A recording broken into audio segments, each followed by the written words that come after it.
नमस्कार, मैं विनय कुमार गिरी अपने YouTube चैनल निर्मल से भक्ति में एक बार पुनः आप सभी का स्वागत करता हूं। मित्रों, आज हम लोग चर्चा करेंगे धर्मदत्त नामक एक ब्राह्मण और एक राक्षसी के विषय में। इनसे जुड़ी एक कथा है स्कंद पुराण में। यही कथा हमारी वीडियो में आज चर्चा का विषय होगा। तो जो लोग चैनल पर नए हैं, चैनल को सब्सक्राइब कर लें और बेल आइकन को प्रेस कर दें ताकि आगे आने वाले वीडियोज के नोटिफिकेशन आप लोगों को मिलती रहे। तो आइए वीडियो को शुरू करते हैं।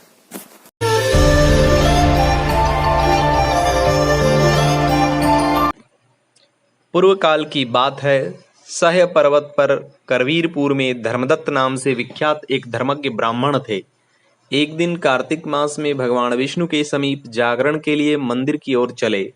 उस समय एक पहर रात बाकी थी। उन्होंने देखा मार्ग में एक भयंकर राक्षसी आ रही है।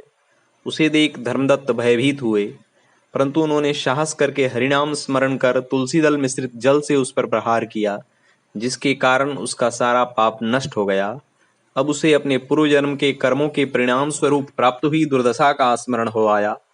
उसने ब्राह्मण को प्रणाम कर कहा, मैं पूर्व जन्म के कर्मों के फल से इस दशा को पहुंची हूँ।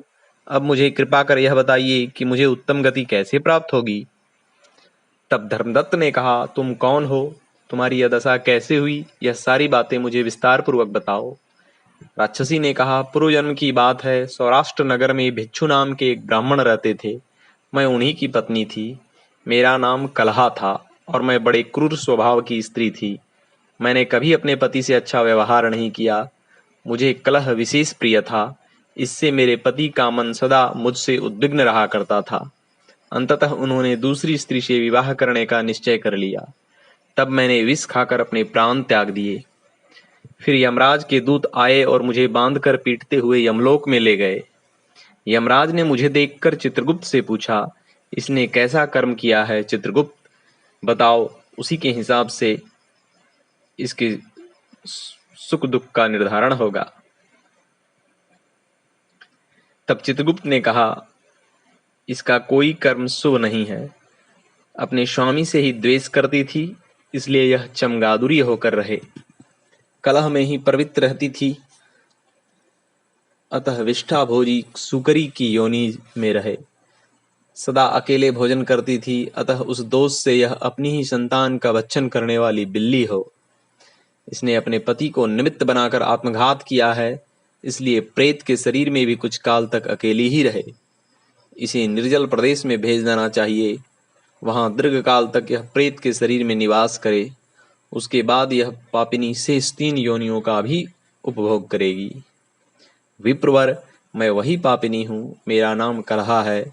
इस प्रेत शरीर में आए हुए मुझे 500 वर्ष व्यतीत हो चुके हैं। मैं सदा भूख प्यास से पीड़ित रहा करती हूँ। मेरी मुक्ति का उपाय बताएं, मैं सदा ऋणी रहूंगी। धर्मदत्त ने कहा, तीर्थ में दान और व्रत आदि सत्कर्म से मनुष्य के पाप नष्ट होते हैं, परंतु तू तो प्रेत के शरीर में है, ऐसा नहीं कर सकती।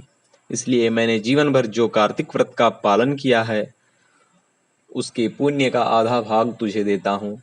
ये कहते हुए धर्मदत्त ने तुलसी मिश्रित जल से उसका ज्यों ही अभिषेक किया, त्यों ही वह प्रेत योनि से मुक्त हो दिव्य रूपधारिणी देवी हो गई। उसने करबद्ध हो धर्मदत्त को धन्यवाद किया। तभी आकाश से एक दिव्य विमान आया, जो विष्णुलोक से आया था। पुण्यशील और सुशील नामक विष्णु के पार्षदों ने उस देवी को विमान पर चढ़ा लिया।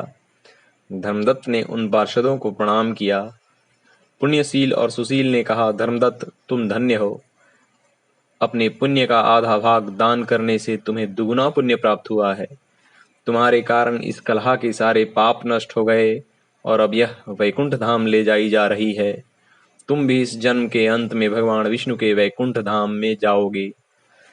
सुनकर धर्मदत्त अत्यंत प्रसन्न हुए। ओम।